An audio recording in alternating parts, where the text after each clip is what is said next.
So good morning everyone, Iini Solar Shop. So ngayon po, sagutin natin yung mga tanong ng mga installer at yung ibang seller din po regarding dito sa 3 kW 24 volts.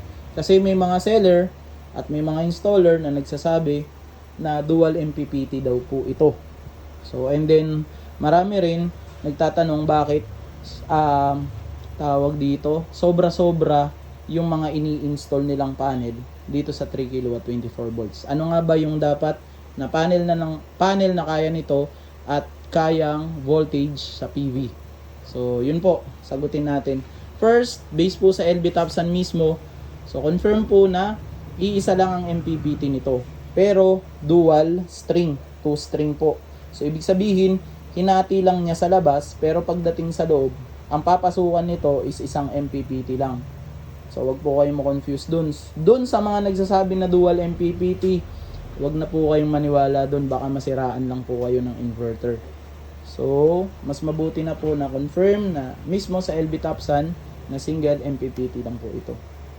And then, dun sa mga nag-install na 550, may nakikita po kasi kami, may nare-repair din kami sa mga site, nagpapatulong din. Nagtataka kami kung bakit nila sinasalpakan to ng 450 na apat, 550 na apat.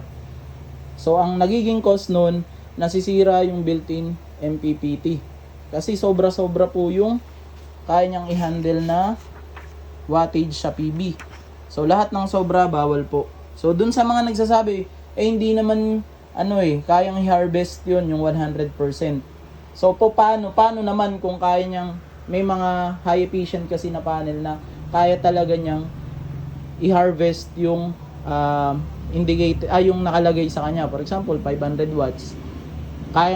May mga chance na sumusobra pa nga ng konti dun or eksaktong 500 watts yung kaya. So, huwag tayong maniwala dun sa 80%, 70%. So, paano kung maganda nga yung efficiency ng panel? So, lagi po tayong titingin sa manual. 1680 lang ang kaya ng panel. So, fix lang po tayo dito. And then, 60 ampere ang PV charging current nito. So, ang built-in na solar charge controller nito is 60 ampere. Huwag kayong lalagpas dyan. So, 1680 ang mga common na panel na pwede dito.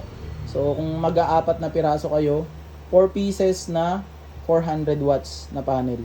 So, ayun. 2 series, salpak nyo dito. 2 series, salpak nyo dito. So, yun. Pinaka-the best dito sa inverter na to. So, paano yung mga 550? Naku po, wag nyo nang itry na 2S. 2 series and then 2 series din. Then 4 pieces. Wag nyo pong gagawin yun. So, baka mahirapan kayo mag-claim ng warranty.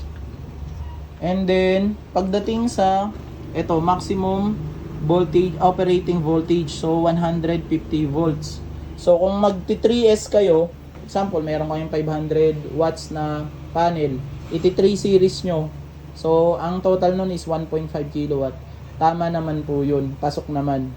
So, ang next nyo titingnan din dun, sa 3S na yun, is kung papasok siya. 150 volts ang operating voltage nun. So, kung pasok naman sa 150 volts, wala namang problema yun. Pero, kung lalagpas sa 150 volts, eto, less than 175, dito lang kayo lagi sa 150 volts pumasok. So, okay na okay yun. Pagka above na dyan, so wag nyo nang itry. Baka masiraan lang din kayo. And then, ano pa ba? Kung magti-3S kayo, isang string lang yung magagamit nyo dito. So, kung alanganin naman, magsi-600 kayo, sobra na rin. So, pwede rin kayo mag-3P. Dito, pasok din naman kasi 60 ampere yung tawag dito, built-in charge controller nyo. So, pasok pa rin yun dito. So, ayun lang po, tawag dito, sinabihan lang din namin kayo para hindi tayo magka-problema or hindi rin po kayo magka-problema dun sa magiging installation nyo. And then, tawag dito, hindi porket toroidal yung mga inverter po natin. So, lagi po namin inuulit sa mga customer, wag nyo po laging ino-overuse or tawag dito, overload yung system. So, laging pagka inverter po, ang pinaka safest na pwede nyong gamitin para umaba ang buhay, 50% yung continuous load, and then yung mga non-continuous load, yung mga papitik-pitik lang ng mga malalaking loads nyo, at least mga 80% ng capacity ng inverter nyo. So ayun po, kunting tips lang sa ENA Solar Shop po. Maraming salamat po. Available to sa shop namin. May mga battery kami, inverter, panels. So on hand po dito mga item. Message lang po kayo sa amin. Pwedeng COD, pwedeng credit card, pwedeng tawag dito G-Gibbs. So almost yung mga mode of payment na nakasanayan natin available po dito. Maraming salamat po.